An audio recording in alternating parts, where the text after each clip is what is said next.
Saudações, queridos internautas que acompanham as redes sociais da Faculdade Católica de Fortaleza.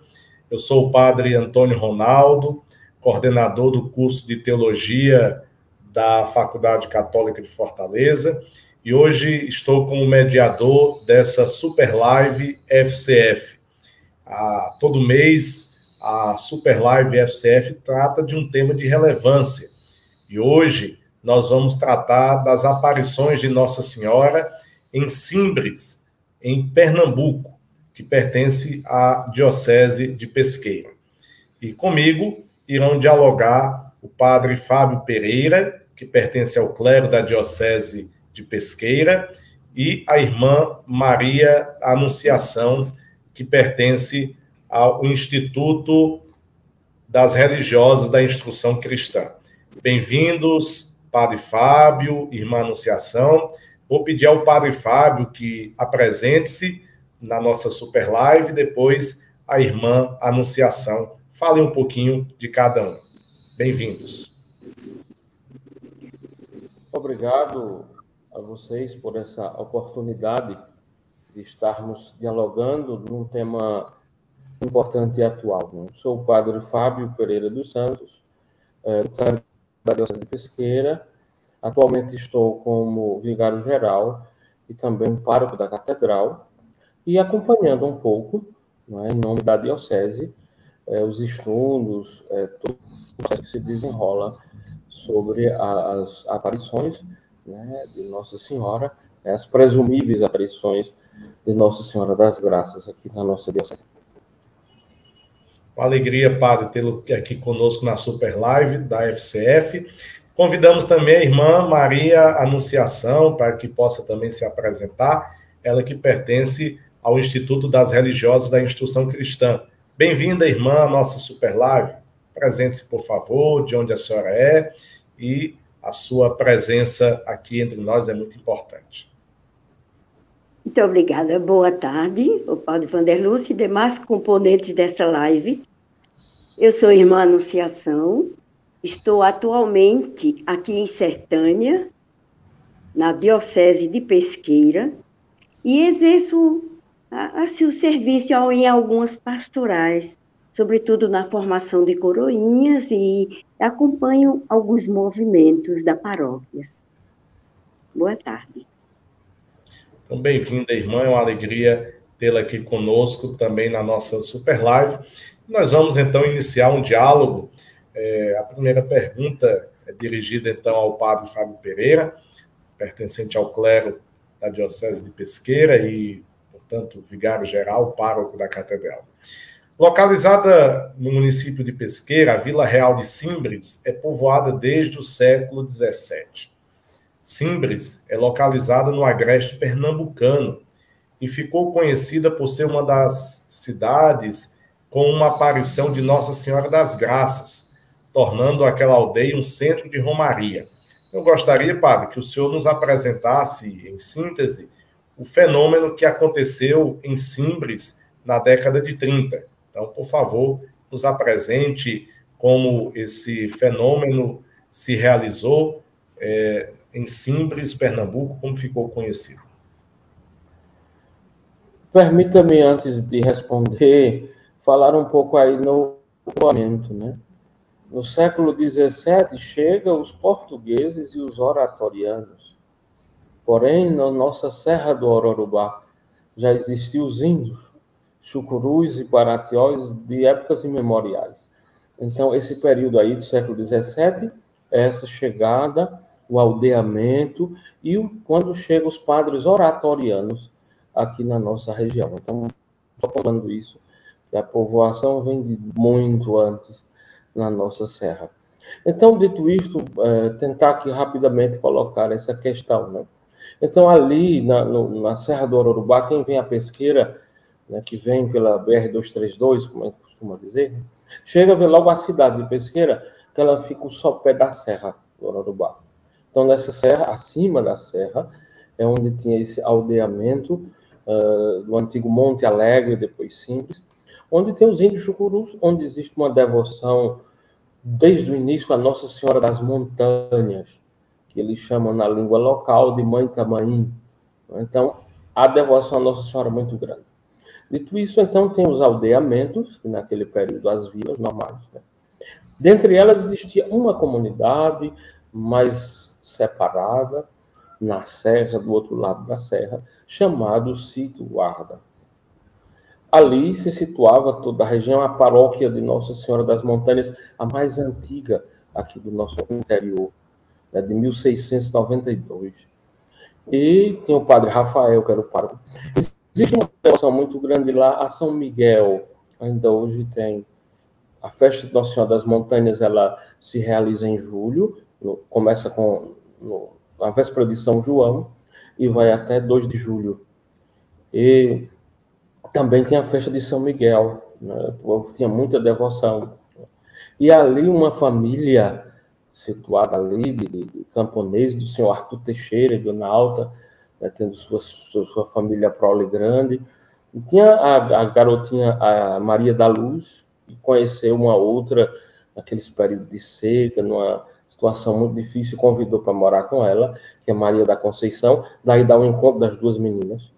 E Maria da Conceição foi morar com eles. Então, lá tinha a plantação de mamona, né? Inclusive, só para ilustrar, na nossa região, a mamona era chamada de ouro branco, porque era a forma das pessoas ganhar a vida, ouro branco. Não tinha mais o ouro, mas tinha o ouro branco. Então, elas foram catar mamona para ganhar dinheiro para a festa de São Miguel. Comprar roupa, como diz o povo, só comprava roupa para a festa. Não tinha essa história como hoje, compra direto, né? Só era a festa. Então, elas foram. Ali estava o ano de 36. Conhecemos bem o período do cangaço. E aqui na região, tinha vários bandos, não só Lampião, que outra coisa podemos dizer, todo mundo dizia que era bando de Lampião. Não, existia subbandos, subgrupos. Então, passava um grupo, necessariamente não era Lampião. Passou um grupo próximo aqui, que não era o de Lampião, mas de um outro, do seu subgrupo, mas do cangaço.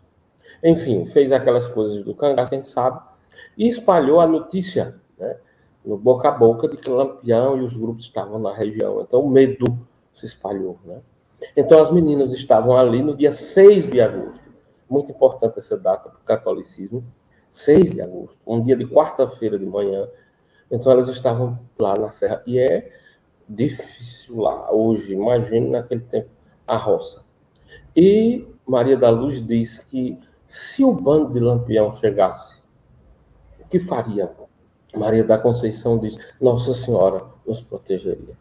Após essas palavras, rasga-se um relâmpago no céu.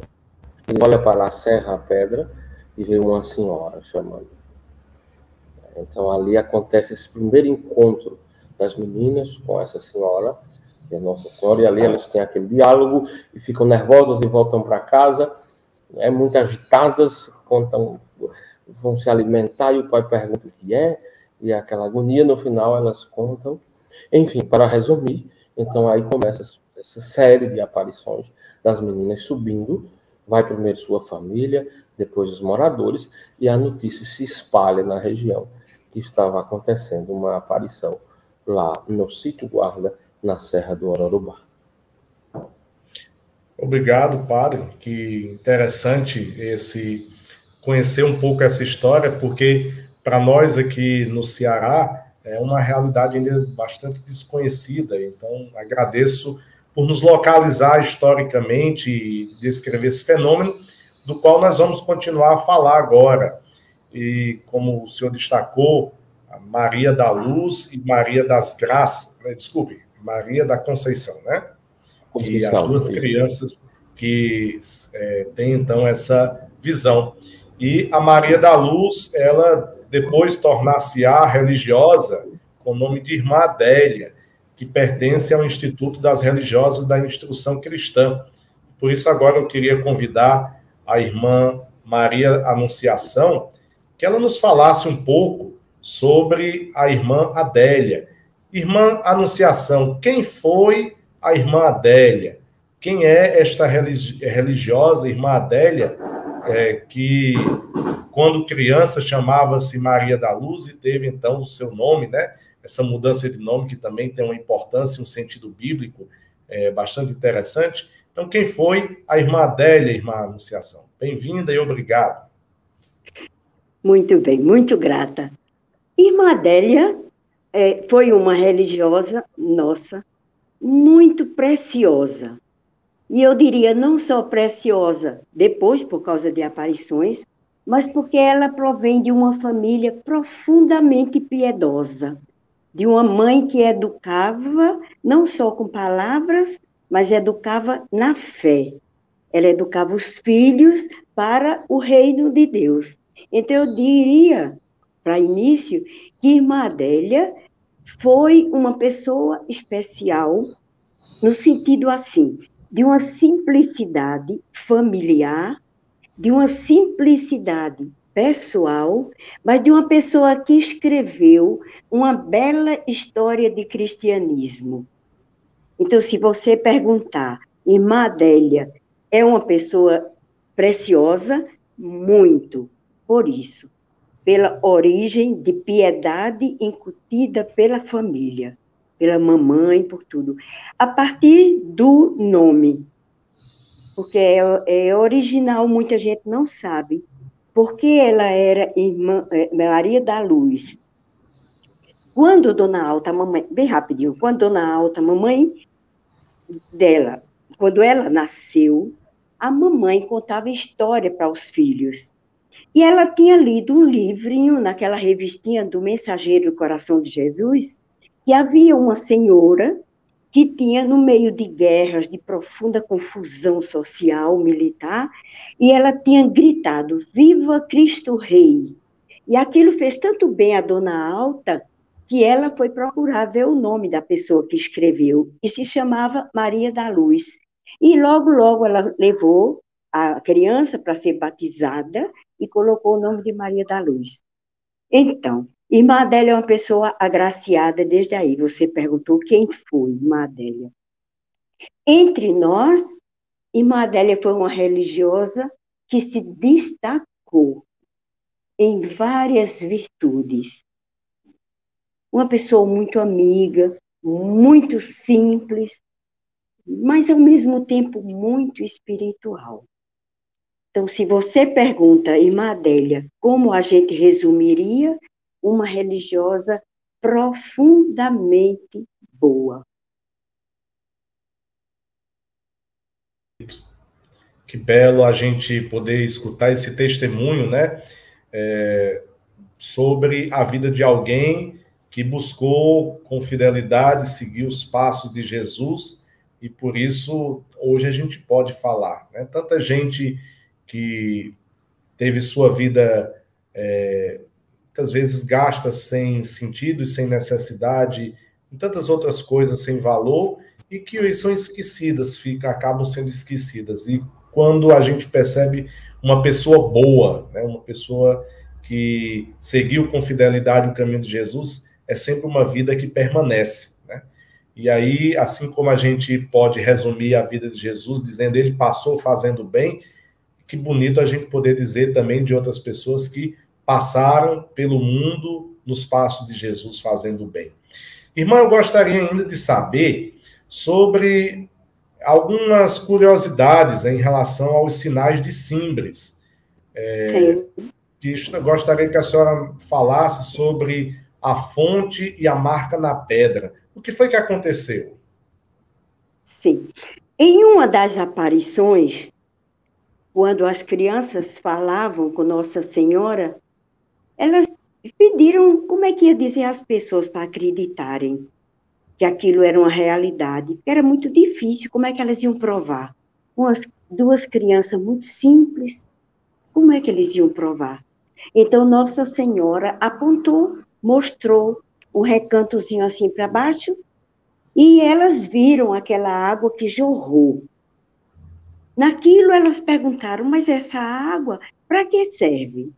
E Nossa Senhora disse, serve para curar, serve para remédio.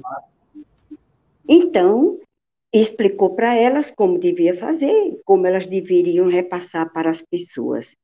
E também lá na pedra existe um localzinho onde há duas pegadas, duas pisadas.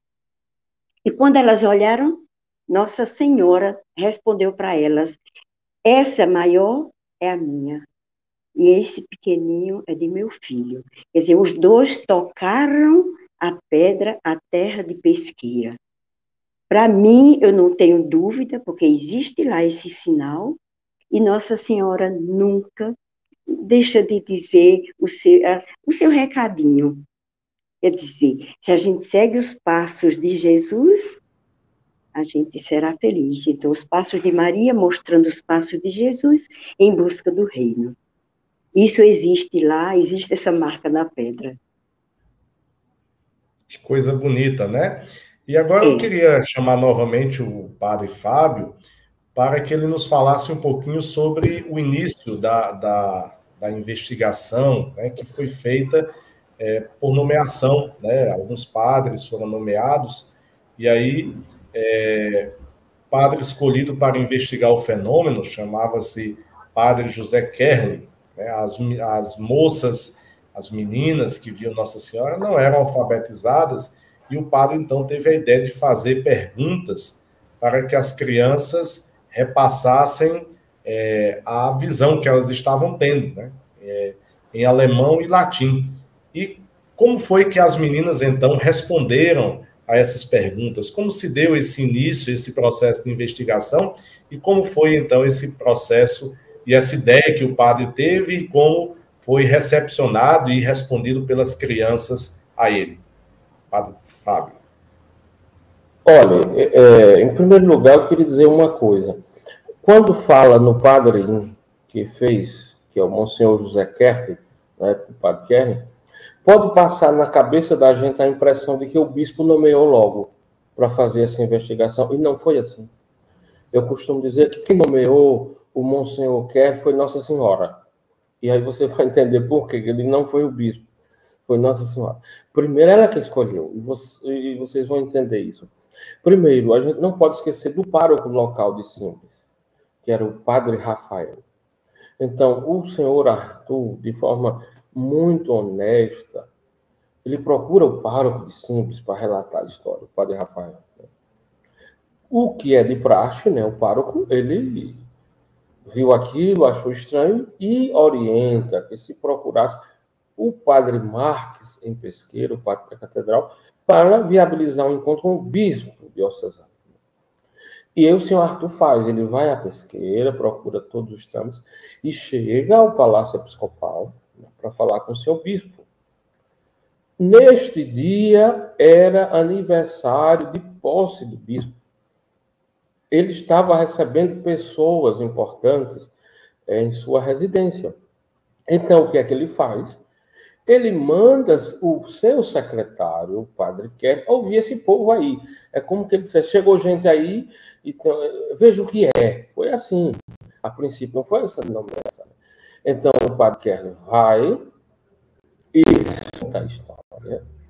E aí é aquela coisa de assim, você já está envolvido. Então o monsenhor se envolve dessa história, volta, relata o bispo, e é como se ele dissesse, já que você ouviu, continue. Né? Aí, a partir daí, sim, o Monsenhor Kerlin se torna, oficialmente pelo bispo, aquele que vai investigar. Mas veja como se deu. Não foi nada oficial.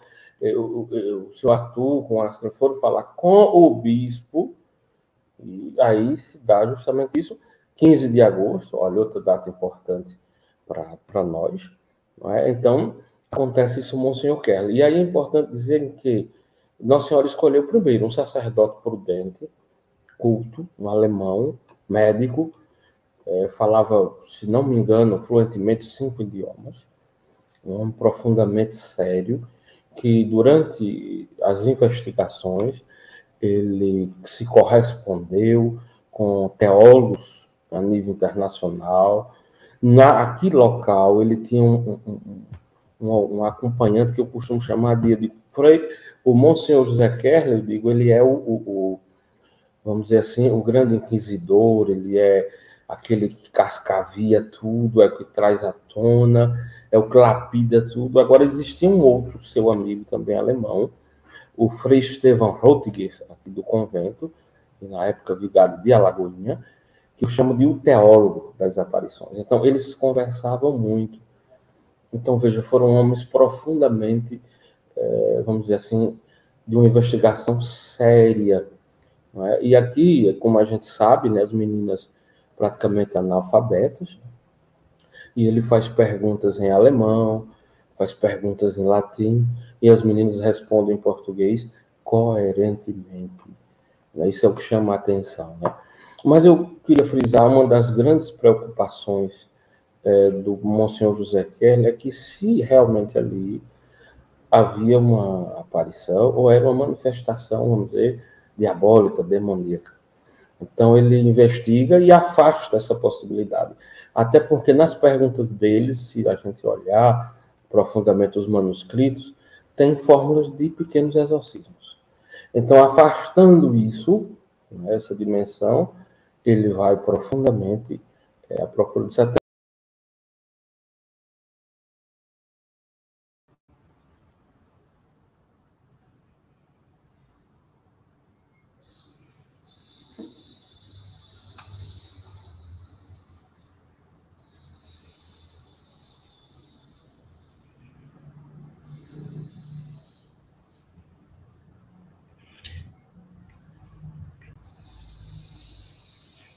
Vamos tentar restabelecer contato com o Padre Fábio.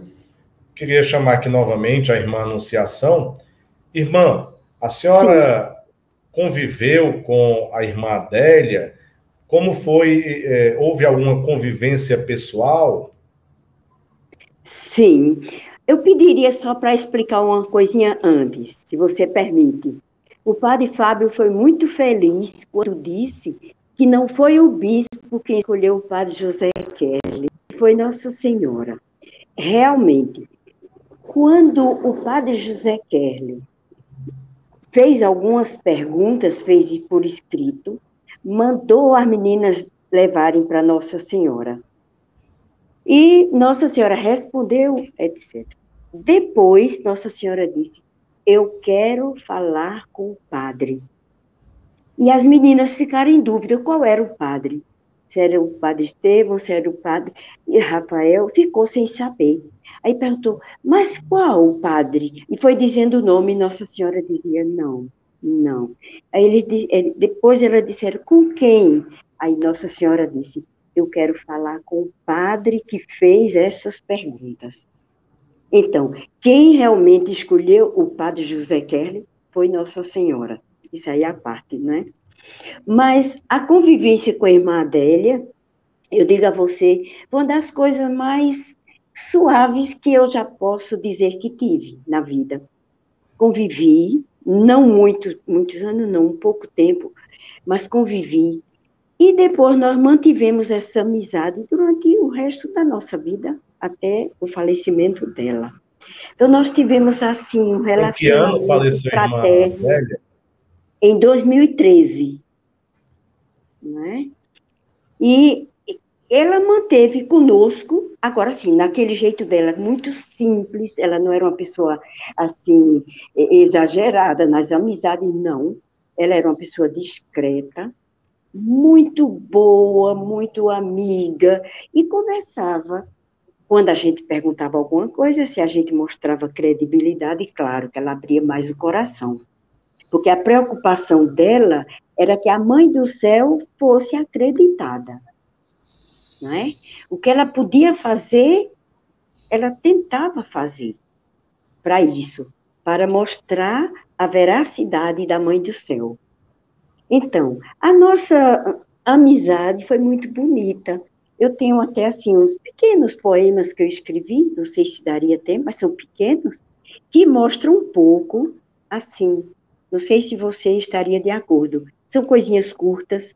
Recite, por favor, um poema. Então, um deles diz assim, foi muito boa a nossa convivência entre sigilos, arroubos, conversações. Nem pensava eu que um dia me veria face a alguém rumo à canonização. A mim foi dada a oportunidade de conhecer coisas do céu, em dose pequenina, que ao ser humano é favorecida, Se inteligente eu fosse a captar surdina. Às vezes me falaste tão apressadamente, e quem ousava pedir repetição? Mas eu te entendia tanto. Mistério é assim mesmo. No entanto, quero guardar uma boa recordação.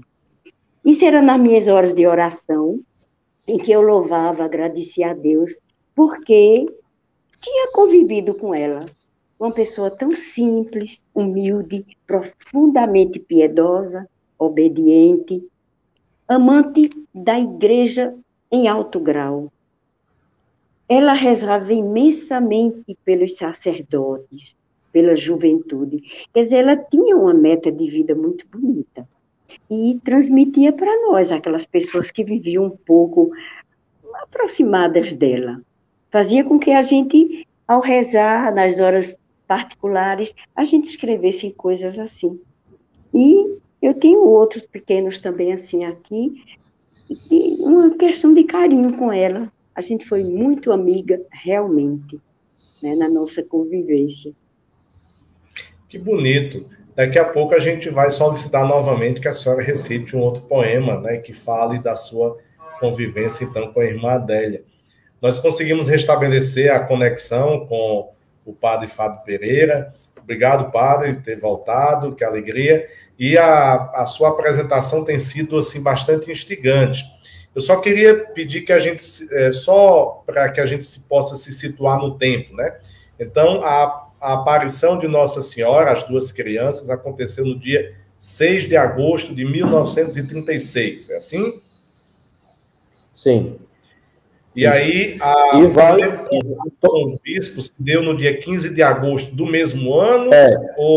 Do mesmo ano, do mesmo ano. Eles, inclusive, é muito interessante a rapidez com que o senhor Isso, Arthur exatamente. Era se isso que eu estava impressionado isso. com a rapidez desse contato com o bispo, porque normalmente é algo mais demorado, né?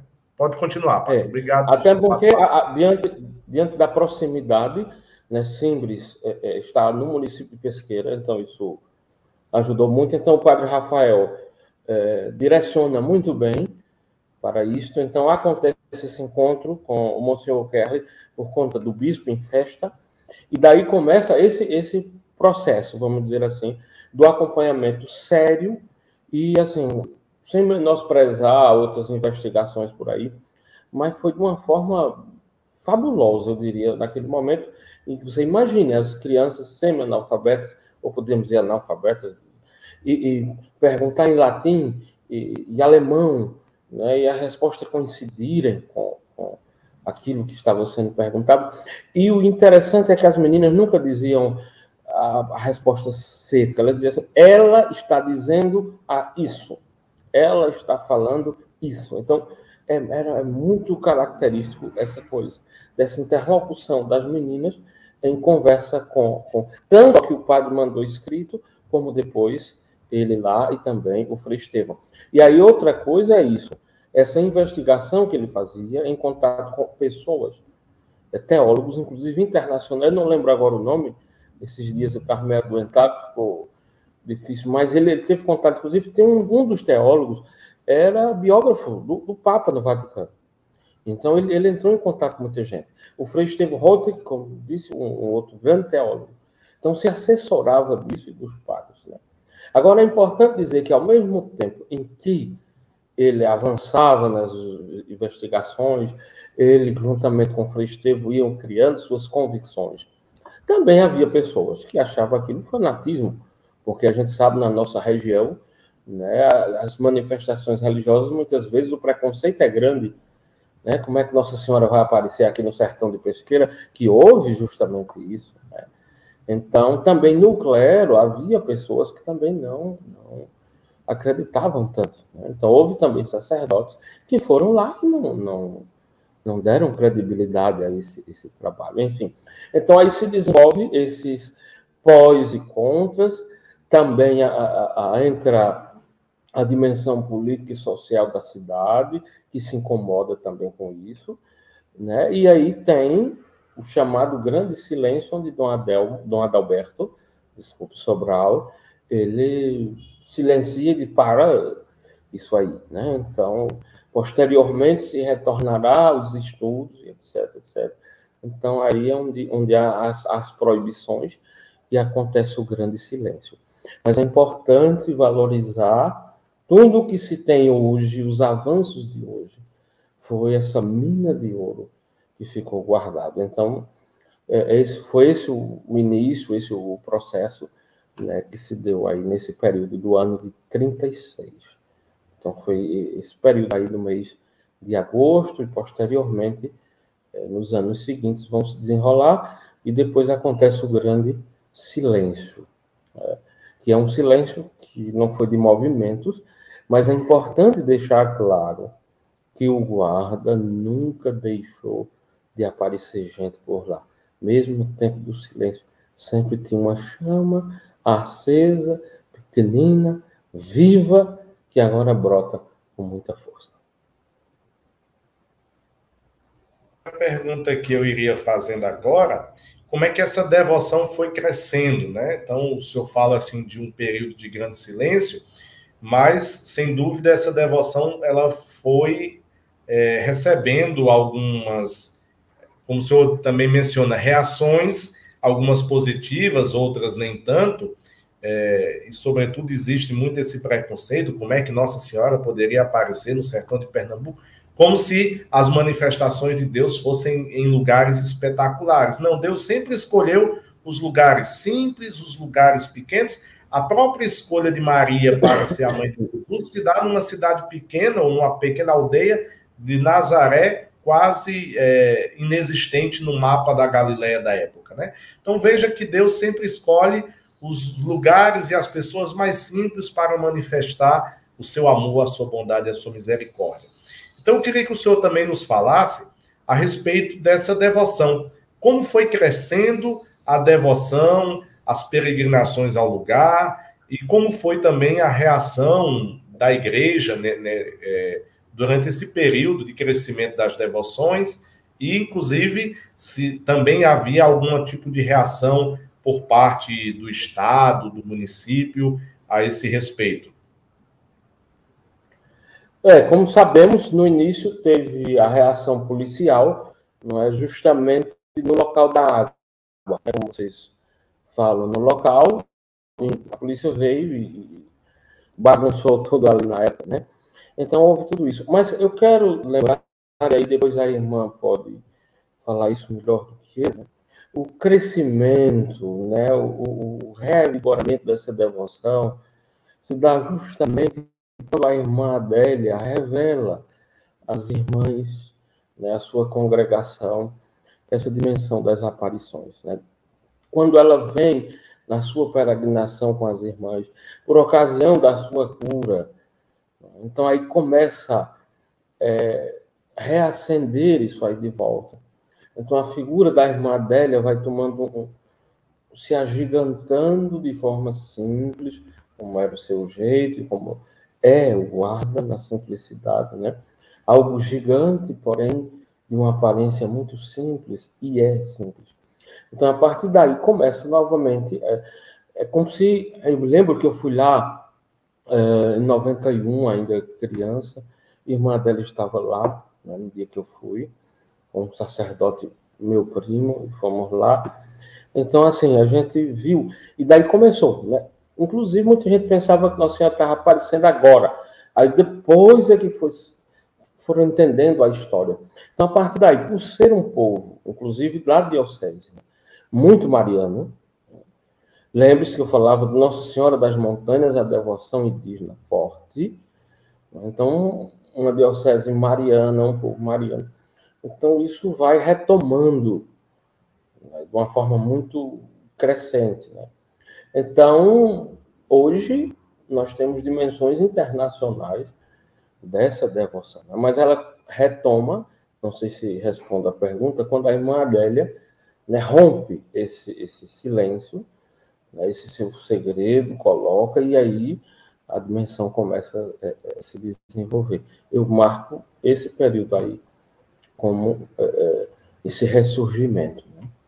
Não sei se respondi, mas é por aí. bom, então, que a gente pudesse situar para os nossos internautas, né, a respeito do início da vocação da irmã Adélia, né? Que ano ela entrou na congregação, como é que ela conheceu a congregação, talvez, então, conversar com a irmã Anunciação a respeito deste caminho que a irmã Adélia fez o seu percurso vocacional. Então, irmã Anunciação, gostaria que a senhora situasse como, a partir do seu conhecimento com a irmã Adélia, do seu contato com ela, como se deu, então, o contato inicial da irmã Adélia, ou da Maria da Luz, né, com a congregação, onde ela conheceu a congregação, e como foram os primeiros passos da futura irmã Adélia, né, até fazer parte do Instituto das Irmãs. Então, irmã Anunciação, por favor, nos fale um pouco aí do início, ou dos inícios da vocação de irmã Adélia.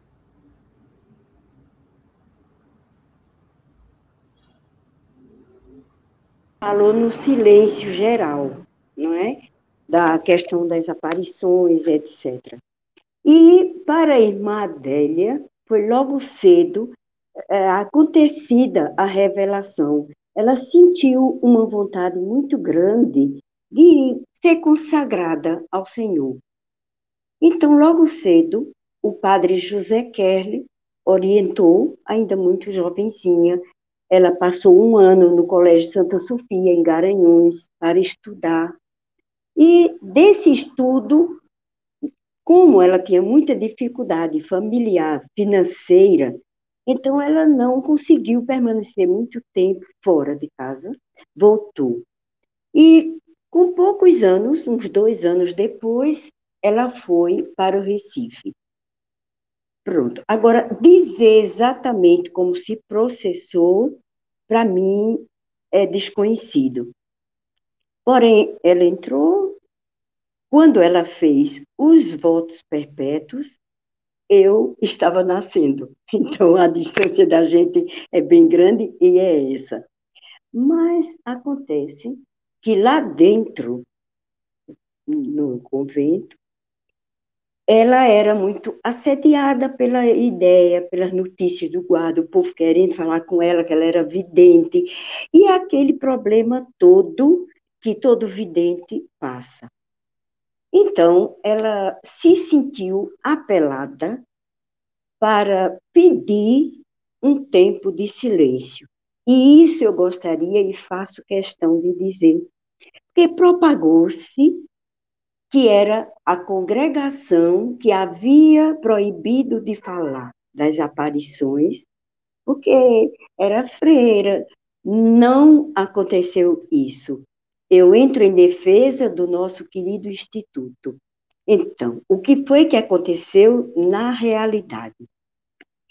Ela sendo muito assediada pelas pessoas querendo vê-la, querendo ver a vidente, ela tinha muito medo de sofrer. Ela dizia, eu tenho medo de sofrer.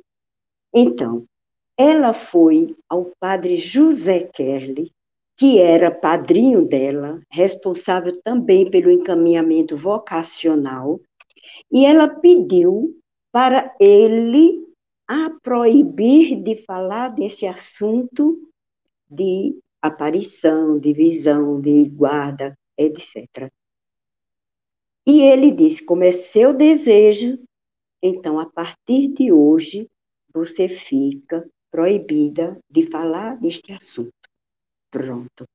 Então, eu quero deixar bem claro, isso é uma maneira carinhosa mesmo, e é a verdade.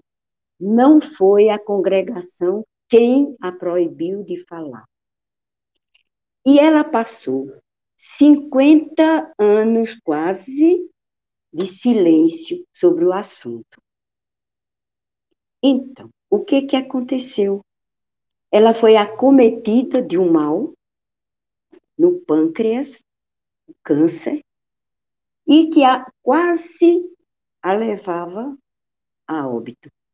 Quando ela sentiu que estava realmente muito doente, muito mal, ela pediu à nossa superiora geral da época, Madre Bernadette, para poder externar às irmãs, aquelas que quisessem ouvir a sua história, ouvir todo o procedimento das aparições, porque ela ia morrer, não queria mais guardar aquilo, ela se culpava de muita gente não ter adquirido o caminho da salvação pela conversão pessoal, porque ela não havia falado das aparições, dos pedidos e aconselhamentos de Nossa Senhora. Então, Madre Bernadette a escutou com muito carinho, como ela era mesmo, a senhora era uma superiora magnífica de atender cada uma que chegasse perto dela. E mandou que ela mesma convidasse as pessoas que ela quisesse ouvir, que quisesse falar e elas quisessem ouvi-la. E um grupo foi convidado, um grupo grande, e ali ela contou toda a história dela. Chorava muito, porque se emocionou, e disse que estava contando aquilo porque ia morrer em breve. O médico já tinha desenganado, e ela sabia que estava com dias, como a gente diz, dias contados. E a superiora ouviu, todo mundo ouviu, muitas acreditaram, lá no meio algumas talvez não, é normalíssimo, também ninguém é obrigado. E ela fez outra solicitação, se era permitido que ela ainda fosse ao sítio guarda para ela recuperar, pedir perdão, se regenerar daquele erro do silêncio que tinha vivenciado por quase 50 anos. E a nossa superiora geral consentiu. Disse, sim, você está sabendo como você está. Se suas forças ainda permitem, sim, você pode convidar as pessoas que você quiser para acompanhá-la nessa peregrinação. Ela ficou muito feliz, mas vivia muito abatida. E convidou um grupo. Desse grupo, a maioria ainda vive. Muita gente ainda vive para dar testemunho. Organizou-se, sem muita demora, essa peregrinação. E nós fomos um grupo razoavelmente grande. Muito difícil. Ela passou em Vitória de Santo Antão, onde eu residia nessa época, e um grupo de irmãs, e esse grupo foi também aumentando, e nós seguimos com ela para Simples. Chegando, todo mundo preocupado com a situação física dela. E chegando em Cajueiro, Cajueiro é um arruadozinho que tem como padroeira Santa Luzia, precisa parar lá, porque carro não ia naquela época nem pensar, o ônibus muito menos. Então, ficamos lá em Cajueiro, e de lá começamos a caminhada, a pé, todo mundo, subindo ladeiras enormes, e todo mundo, de vez em quando, olhava para ela, como é que ela está, todo mundo, sem ela perceber, mas como era. Ela ia subir, ninguém nunca tinha ido lá. Enfim, chegamos até o sítio guarda, que é onde existe a casa, que era sua residência familiar. Ali ela olhou, chorou muito, reviu tudo, olhava para cima, para o monte, e dizia a gente, ali, foi ali, foi ali. E chamou o grupo para subir. Que dificuldade nós conseguimos, porque eram paralelepípedos que tinham sido colados nas pedras e com cimento, e a gente subiu quase todo mundo a 4 pés, como a gente diz. Dificílimo, ajudado por um motorista do ônibus, que era nosso motorista oficial do Colégio Damas, e ajudou a subida de todo mundo, mas muito difícil. E ela também subiu. Chegando em cima, no local onde se deram as aparições, ela não aguentou a emoção. Ela chorava muito. Era muito forte a emoção. Todo mundo chorava também. E ela parava um pouco, mandava que todo mundo tomasse um pouco de água para aguentar, para respirar. Não ia acontecer nada com ninguém. Que Nossa Senhora estava feliz. Aí chorava muito. E fez uma oração de petição de perdão ao céu. E ela dizia: mas eu sou muito fraca para sofrer. Eu não aguento sofrer. Mas se a senhora ainda quiser que eu possa contar a muita gente o que aconteceu, eu possa ainda fazer crescer o reino dos céus, salvando muita gente, que a senhora peça ao Pai Eterno para ainda me dar uns dias de vida, que eu possa recuperar essa minha fragilidade. Mas eu sou muito fraca para sofrer. Aí parava, novamente entrava no choro compulsivo. Mas era muito forte a emoção. E todas nós acompanhávamos a emoção chorando também. Porque ela contava uma parte, mas ela parava. E continuava a oração, rezava pela juventude, com quem ela deveria ter se comprometido mais. Rezava pelos sacerdotes, que era a quem ela tinha dedicado a sua vida. Parava e chorava novamente. Eu estou dizendo pormenores porque é bom a gente sentir que não foi fácil. Para ela, não é fácil, para a igreja, no momento decisivo, não é? Terminado aquele momento, durou uma parte grande, então recitamos o terço. Quando ela se recompôs, ela disse: podemos descer. Descemos na mesma dificuldade. Dificílimo. Ninguém pode esquecer aquilo. Porque não tinha como hoje já uma escadaria arrumadinha, com corrimão, nada. Então era se arrastando nas pedras e descendo, um ajudando ao outro, todo mundo com medo, mas com fé. Descemos, chegamos embaixo na capelinha, onde era a capelinha da família, nós entramos, respiramos novamente, descansamos um pouco e descemos novamente para Cajueiro. E aí onde alguma coisa entra como um pormenor. Chegamos em Cajueiro, ela fez uma oração, entramos no ônibus e todo mundo já preparado para a viagem de volta.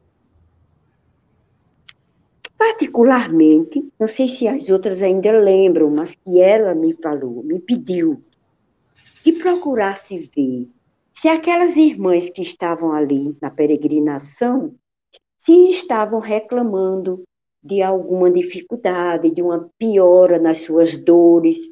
Eram pessoas que tinham problemas sérios de varizes, mas que quiseram ir. Pessoas que tinham problema de circulação, de articulação, pessoas que foram com muletas, com bengalas. Então, ela queria saber se alguém entre nós estava se queixando de ter piorado. Então, eu disse: tá bem. Eu pergunto, eu lhe digo. E saí dentro do ônibus, assim, sem querer nada, e querendo, sem dizer o que era, mas perguntando: como vai? E você? E isso? Todo mundo estava bem.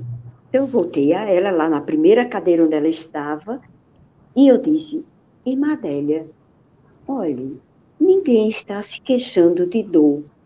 Ninguém está lamentando cansaço.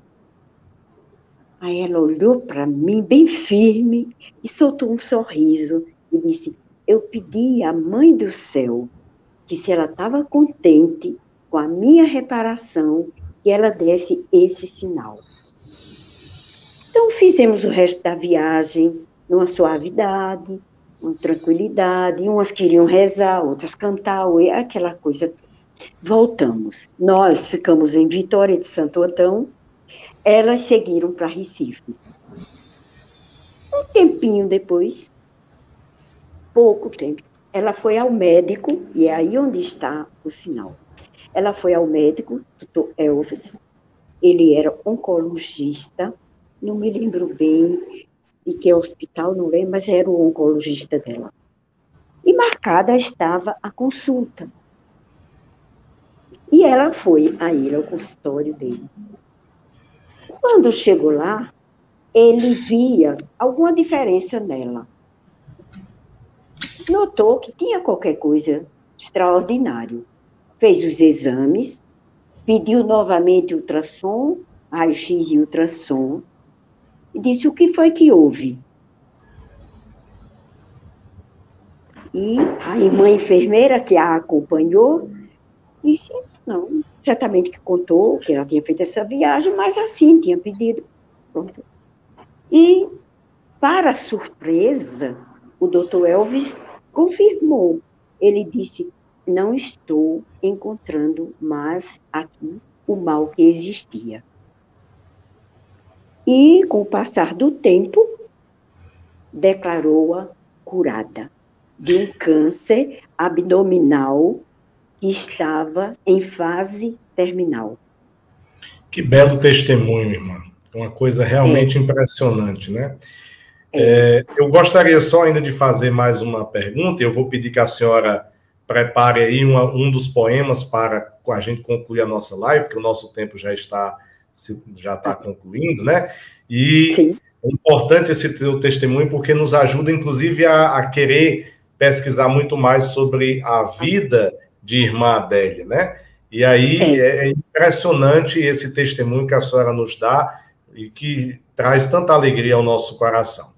Vou pedir novamente ao Padre Fábio que nos venha novamente falar um pouquinho sobre a carta pastoral que Dom José Luiz Ferreira Salles, bispo de Pesqueira, que foi bispo auxiliar aqui da Arquidiocese de Fortaleza, sobre a presumível aparição de Nossa Senhora das Graças em Simbres.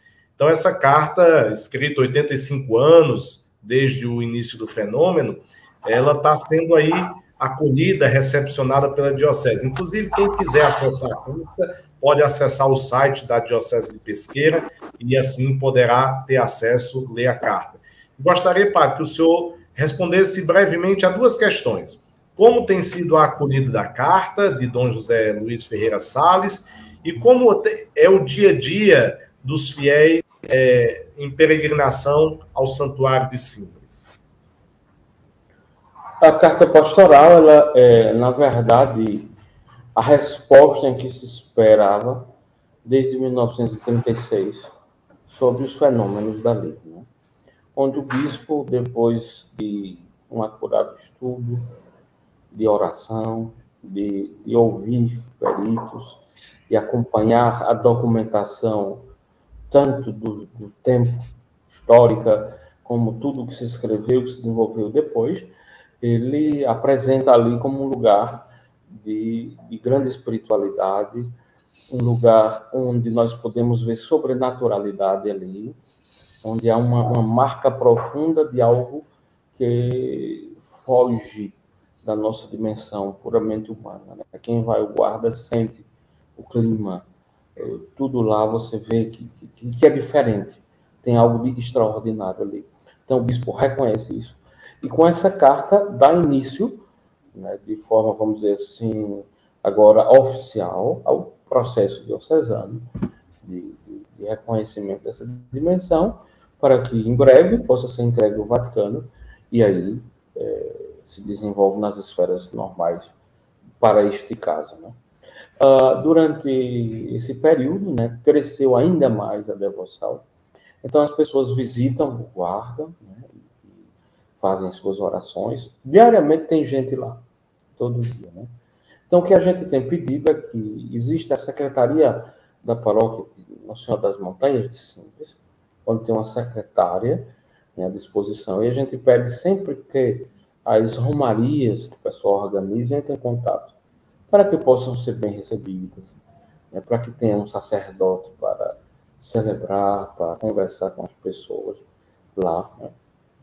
Também pedimos aos sacerdotes vindo, né, de praxe, entre em contato com a cura diocesana, se apresente, né, comunique, peça, porque também, isso aqui eu aproveito para dizer, às vezes aparece para nada e chega e quer celebrar, e quer... Não, né? Sabemos que isso precisa de todos esses trâmites da igreja. Então, tem um padre lá, né, o padre Samuel, que está acompanhando, né, como, entre aspas, o reitor, né, aquele orienta. Então, o dia a dia tem sido isso. Muitas romarias, as pessoas vão lá, a gente encontra gente por turismo, encontramos gente por devoção e encontramos por curiosidade. Então, você tem série de pessoas que vêm com as mais variadas intenções, mas, de qualquer maneira, de todas elas sejam bem-vindas à nossa diocese e ao santuário. Muito bem, padre. E para mais informações a respeito tanto do santuário, como as pessoas podem ter acesso, né, a alguma informação ao santuário, ao processo da irmã Adélia, ao fenômeno de Simbres, além da carta pastoral, que já mencionei, que está no site da Diocese, também as informações a respeito das romarias estão no site da Diocese de Pesqueira. No site, e tem agora um site oficial, lá do sítio Guarda. Eu agora não lembro, não sei dizer, mas existe o sítio Guarda oficial, né? Tem onde também contém as informações, os horários das celebrações que o padre que está lá celebra, né? Geralmente os sábados de manhã, 11 horas, domingo pela manhã, que é o período de mais afluência de fiéis. Então, tem essas celebrações. Então, procurar o site oficial lá do Guarda e também no site da Diocese. Muito bem. Então, nós queremos agradecer ao padre Fábio Pereira, pároco da Catedral e vigário-geral da Diocese de Pesqueira, em Pernambuco. Nele, queremos agradecer aos padres da Diocese de Pesqueira, a Dom José Luiz Ferreira Salles, muito querido da nossa Arquidiocese de Fortaleza, e que tem servido ao povo como bom pastor na Diocese de Pesqueira. Queremos agradecer também a você, internauta, telespectador, que tem nos acompanhado na live Super Tema FCF. Agradecemos à Faculdade Católica de Fortaleza. Queremos convidá-lo a estudar nossa instituição.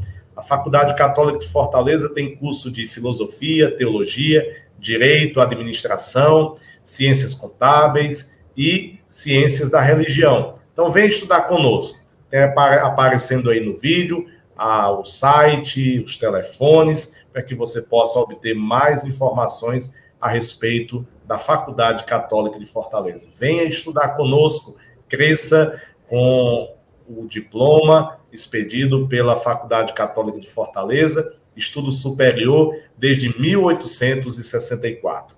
Irmã Anunciação, queremos concluir, agradecer com a sua presença e concluir com um poema agora declamado pela senhora, e assim encerrar a nossa live, a nossa super live, Super Tema FCF. Então, irmã Anunciação, muito obrigado, Padre Fábio, mais uma vez, e vamos concluir, então, com uma bela poesia proclamada ou declamada pela irmã Anunciação. Por favor, irmã. Antes, eu agradeço a vocês, ao padre Wander Lúcio, pedir perdão pelo atropelo inicial, mas tudo é passado. E aqui vai, memória à irmã Adélia. Bendize, irmã Adélia, ao Deus da tua vida, que enviara a mãe àquele suave monte, em Pesqueira, sinal de esperança, a semear graças em outro horizonte. A capital do estado a que vieste, sem saber, no céu um dia brilharias. Ingressar nas damas, por missão tiveste, e a fileira agatiana aumentaria. Nossa congregação, a quem tanto amaste, reconhecendo a graça de predileção, vem hoje prestar-te esta homenagem, porque viveste do céu uma missão. Temos a Mãe do Céu, um dia eleita, superiora geral de nossa congregação, e a ti, sua filha amada, de quem podemos gozar a intercessão. Isto acontece à filha de Maria, ser publicada serva do Senhor, No sítio guarda, foste apóstola, quem diria? Ser da mãe do céu, confidente no amor. E um dia ver-te então inscrita na lista das bem-aventuranças, numa emoção que sobe aos céus, nós nos sentimos privilegiadas. Tudo passou tão rapidamente. Uma vida voltada aos pobres com dedicação. Chega o teu momento derradeiro, suave entrega de tua consagração. Hoje, então, Dom Fernando vê a hora, e Dom José Luiz acata sem demora e entrega confiante à Santa Igreja um santo pedido, tua beatificação.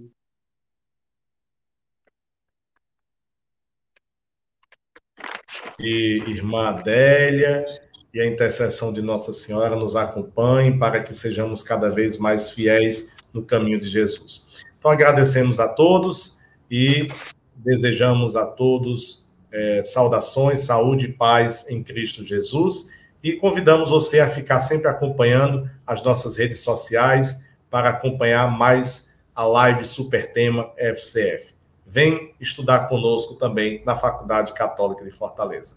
Até logo, que Deus abençoe a todos.